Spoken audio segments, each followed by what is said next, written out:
One of the things that I love about prayer is that prayer really enables us to have victory in our lives. You see, we are truly in a spiritual battle. The Bible says that we're not wrestling against flesh and blood, but against principalities and powers from on high.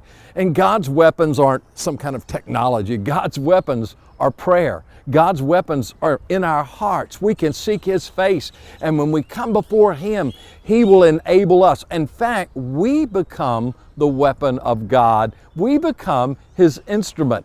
In Revelation chapter 12 and verse 11, the Bible says, "And they overcame him," speaking of Satan, "by the blood of the Lamb," which is what Christ did on the cross, "the word of their testimony," which is our testimony of what God's done in our lives, and that they love not their lives even unto death. That we come to God and we say, "Lord, here is my life."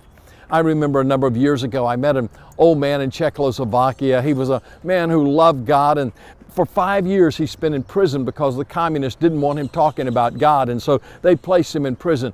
This old man, all he could do in prison was pray and seek the face of God and talk to God, and he learned something great. And I remember visiting him in his home, and he walked me over to the window, and across the street there was this football stadium. And of course, this was during the days when Christians were really persecuted.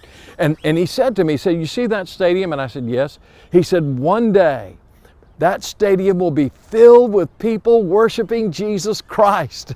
And I thought to myself, "I'm sorry, sir, but not in your generation and not in my generation. I don't think that's going to happen." And that old man looked at me and he says, "I've been praying, and God's given me a promise." What I didn't know was, and no one knew actually, was in the next few years, the whole world would change, and Eastern Europe would be set free from the clutch of communism, and people would have the freedom to worship, and God would open doors and stadiums all over that part of the world for the gospel to go forth.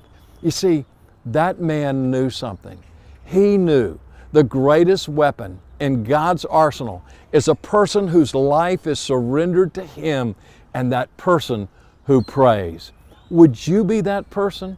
Would you be that instrument? Would you be that person who seeks the face of God in prayer? You can be God's mighty weapon.